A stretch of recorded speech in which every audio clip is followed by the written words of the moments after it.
Prime Minister Mark Carney announced his cabinet in Ottawa today. The swearing-in ceremony took place in Rideau Hall at 10:30 a.m. Eastern Time.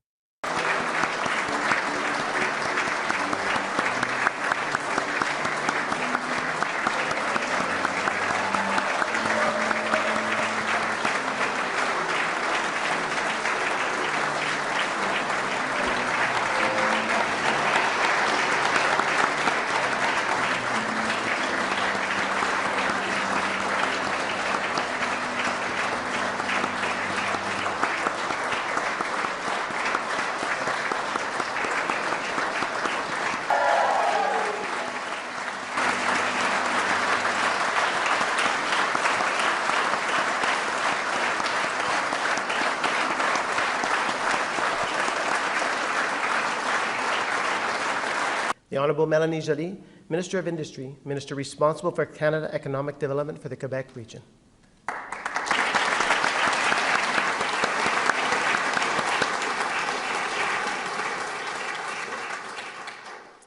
Moi, Mélanie Joly, je promets et déclare solennellement et sincèrement qu'au mieux de ma compétence et de ma connaissance, j'exécuterai loyalement et fidèlement les pouvoirs et je m'acquitterai des responsabilités qui m'ont été confiées en qualité de ministre de l'Industrie et ministre responsable du Développement économique Canada pour les régions du Québec. I, Mélanie Joly, do solemnly and sincerely promise and declare that I will truly and faithfully, and to the best of my skill and knowledge, execute the powers and trusts reposed in me as Minister of Industry and Minister responsible for Canada Economic Development for Quebec regions.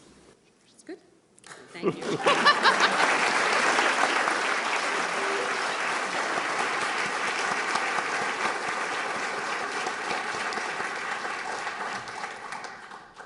Mr. Carney has committed to gender equality in his cabinet, a standard established by Mr. Trudeau when he took office in 2015. Parliament is slated to return on May 26th, and Mr. Carney has announced that King Charles III will deliver the speech from the throne the next day. Joining us now is Liberal strategist Andrew Perez. Andrew, thanks for being back with us today. Good to be here. Now, what do you make of Carney's cabinet being much smaller than it was under Trudeau's years? I think it's unsurprising, and the cabinet that's been unveiled today really demonstrates, Theresa, that this is a new government, and the ministers are made to measure to really confront the challenges that we face.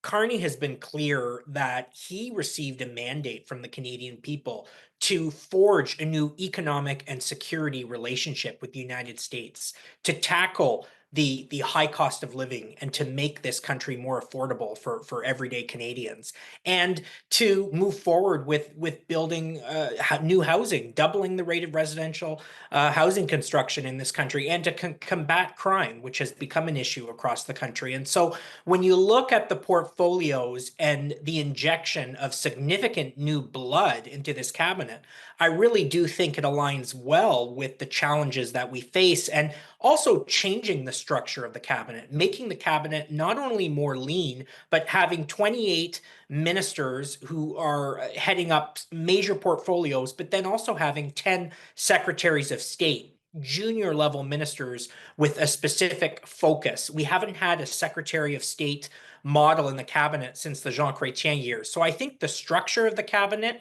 is made for the moment, and I think there's significant new blood. When you add up both the junior ministers and the senior ministers, you have a ministry of 38 ministers, 24 of whom are new, either newly elected members of parliament or members of the backbench. And so I think that's very encouraging. But is a smaller cabinet necessarily a good thing? Some critics right now are arguing that this ultimately puts too much on a minister's plate. Well, that's why we have these secretaries of state. The main cabinet is smaller. It's 28 members, so about 10 members smaller than the Trudeau cabinet. But we have these ministers of state with special responsibility. One thing that I found very interesting, Ruby Sahota, a longtime Brampton MP, has been appointed as a secretary of state with special emphasis on combating crime. And so I think that's an example of the Liberal Party, even though the party has been in power for 10 years and there's been a concern around crime, has really taken that issue seriously, listened to the electorate, and appointed a minister with special responsibility for that file. And so I think what you'll see is ministers that are responsible and are given a lot of autonomy. Mr. Carney has already spoken about the need to bring back traditional cabinet government. That is to say, a style of government where senior ministers have real autonomy and influence. Mr. Carney is not going to micromanage this cabinet. Certainly, his focus will be the major economic files relating to global trade and the US-Canada relationship. And he will expect his senior ministers to carry the day on their file to really have their own sphere of influence. And so I think that this is healthy. We're going to see a form of government where cabinet ministers have more influence. And who are some of the new faces in cabinet and what are their roles? And what is the significance of having 7 new faces in cabinet? Well, this is, I would say, the most pro-growth cabinet that we've had in over a decade. You have newcomers like Tim Hodgson, who is a very successful businessman who worked with Mark Carney at the Bank of Canada, take over the natural resources and energy file. So Mr. Hodgson is going to be overseeing the building of new infrastructure projects, west-east pipelines. You have 3 notable Indigenous leaders from ridings in northern Saskatchewan, northern Manitoba, and northern Quebec take on key portfolios. You have an Indigenous leader, Mandy Gull-Masti, the first Indigenous Canadian to actually oversee the Ministry of Indigenous Services. You have Gregor Robertson, who was the mayor of Vancouver for a decade, very well regarded, especially in progressive circles, take on the important role of housing and infrastructure. And so I think what you see with this cabinet, Theresa, is balancing veterans with newcomers. Obviously, the experience that the veterans have will be critical to stick handle the challenges we face, but also injecting that new blood to bring new perspectives to bear in what is a new government. Now, you did mention housing. So, housing critics saw Nathaniel Erskine Smith as a solid MP to keep the housing portfolio and are pretty upset that he's been removed from the post. What do you make of that decision? Mr. Erskine Smith was certainly well regarded in the housing sector, and ultimately his time in the ministry was short lived. But ultimately these are decisions made by a prime minister, and Gregor Robertson, as a mayor of a major Canadian city for a decade, I think brings valuable experience to the housing portfolio. And so I'm hopeful that under his leadership, the government will be able to begin meeting its commitments. Carney has committed to doubling the rate of housing construction in this country, and that is going to be a major task. Now, there was a little bit of buzz last night with some reports saying that Chrystia Freeland would not be in cabinet. But as we saw today, she did end up keeping a role. Given how important she was for the Trudeau government, is having Freeland in cabinet a positive or a negative? I think keeping Miss Freeland is a positive. At the end of the day, she's held so many senior posts in this government. She brings so much experience. And the post that she's in right now, transport and internal trade, while critical, is a domestic file. She's not going to be interacting with the Trump administration in any shape or form. And I think she'll bring a great deal of experience. Remember, Carney is committed to eliminating internal trade barriers by July 1st. And Ms. Freeland will be stick handling that and ensuring that that commitment is made and carried out on time. And so I think it's an encouraging post. I'm glad that she's still on the team.